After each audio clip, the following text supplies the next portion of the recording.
حر بن یزید ایک شخص تھا.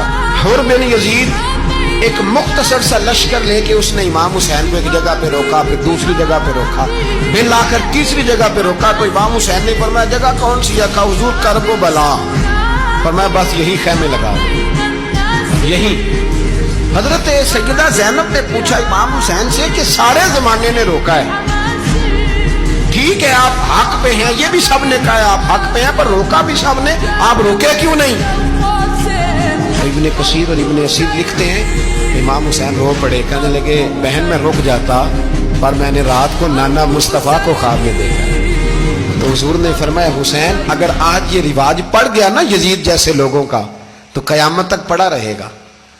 پھر لوگ کہیں گے کوئی نکلا نہیں تھا تو ہمیں بھی نکلنا. پھر لوگ ظالموں کے سامنے گردنیں جھکانے کے عادی ہو جائیں. میں کہتا رہتا ہوں، کہہ رہا ہوں، کربلا کی جنگ کفر اسلام کی جنگ نہیں، کفر اسلام کی جنگ نہیں کربلا کی. کیونکہ یزید تو بڑا پکا نمازی تھا، خطبہ دیتا تھا. وہ تو جب امام حسین رضی اللہ تعالیٰ عنہ نے کربلا کے میدان میں جمعے کا دن تھا تو یزید کے سامنے کو بات کرنی شروع کی، عمر بن سعد کے سامنے. تو عمر بن سعد کہنے لگا حسین زیادہ باتیں نہ کر، ہمارا جمعہ لیٹ ہو رہا ہے، جنگ کے لیے تیار ہو فٹافٹ آ. اہل بیت نبوت کو قتل کریں گے اور قتل کے بعد پھر نماز پڑھیں گے اور پھر کہیں گے اللہم صلی علی محمد وعلی آل محمد، اسی نماز میں پھر درود بھی پڑھیں گے. یہ کیسا مرتبہ ہے، کیسا انداز ہے، دوستی قاتل سے بھی مقتول سے یارانہ بھی. امام حسین نے حر بن یزید امام حسین سے کہنے لگا مجھے حکم ہے آپ کو روکنے کا، آپ آگے نہیں جا سکتے. امام صاحب نے فرمایا وجہ؟ زمین اللہ کی ہے. اس نے کہا آپ بیعت نہیں کر رہے، یزید کی حالات آپ کے حق میں درست نہیں ہیں، آپ نہیں جائیں گے. امام روک گئے.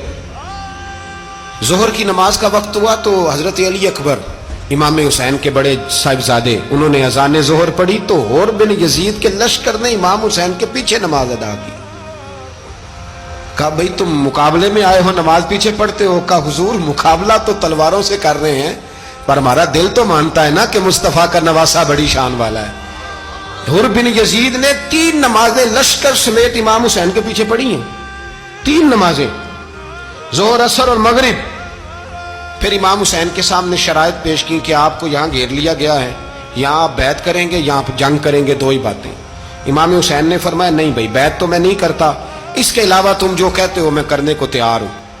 اس نے خط لکھا عبید اللہ ابن زیاد کو، ایک بندہ دوڑایا پیچھے کوفے، چند میل پہ کوفہ تھا. کہا وہ نہیں مان رہے، کیا کرنا ہے؟ تو حسین ابن علی ہے، میں زیادہ دیر انہیں روک بھی نہیں سکتا. انہوں نے پیغام دیا حر بن یزید کو کہ کرنا کچھ بھی نہیں، ان کا پانی بند کر دو، بلیک میل کرو، کھانا پانی نہیں ملے گا، چھوٹے چھوٹے بچے ہیں خود ہی مان جائیں گے. حضرت امام علی مقام کے بارے میں حر کے پاس جب یہ پیغام آیا تو حر کہنے لگا میری طبیعت نہیں مانتی حسین پر پانی بند کرو، دل نہیں مانتا. جب یہ لفظ کہے نا دوبارہ تو پھر عبید اللہ ابن زیاد نے عمر بن سعد کو 10,000 آدمی دے کے بھیجا. کہا حر بن یزید لچک دکھا رہا ہے حسین کے حق میں. 3 دن تک پانی بند رہا. 9 محرم کو عمر بن سعد نے اور لوگ بلائے. شمر ایک بڑا سخت آدمی تھا، سنگ دل بدبخت، جس نے حضرت علی اصغر کے گلے پر تیر مارا تھا، وہ اور لشکر لے کے آیا. رات کو کہنے لگا امام حسین رضی اللہ تعالیٰ عنہ سے کہ بس بڑا ہو گیا، یہ 9-10 محرم کی درمیانی رات، یہاں آپ جنگ کریں گے یا آپ بیعت کریں گے، 2 ہی باتیں. امام حسین اندر گئے، سیدہ زینب سے مشورہ کیا، باہر آئے، فرمایا بات وہی ہے جو پہلے دن والی ہے. امام حسین رضی اللہ تعالیٰ عنہ نے فرمایا بھئی بیعت تو میں نہیں کرتا، باقی جو تمہارا پروگرام ہے. شمر اور ابن سعد کہنے لگے پھر جنگ کے لیے تیار ہو جائیں. کیا انداز ہے امام حسین کا.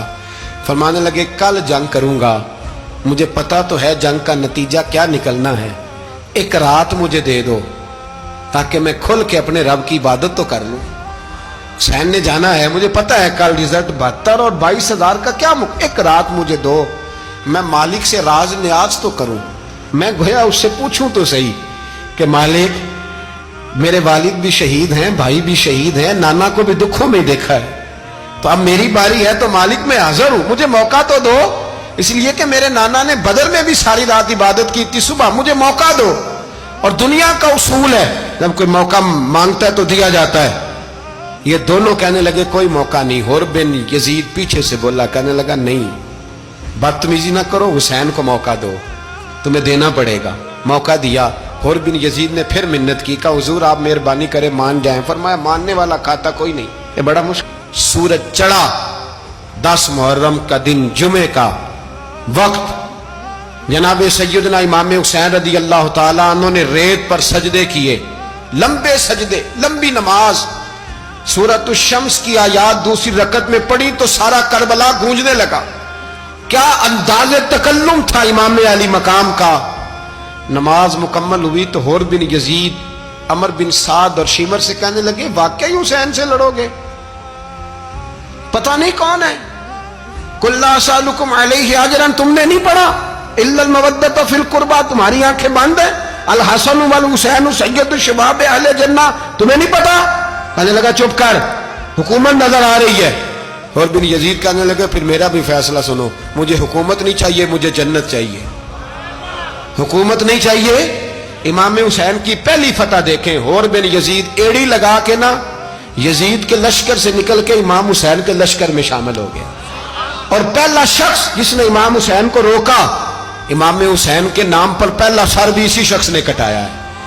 لیکن یزید کی قبر پہ لعنت بھی کوئی نہیں برساتا, اس کا محل تھا بہت بڑا.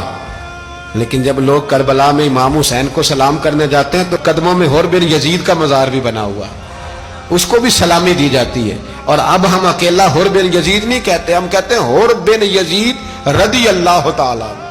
اب ہم اتنی تعظیم کرتے ہیں اس حر کی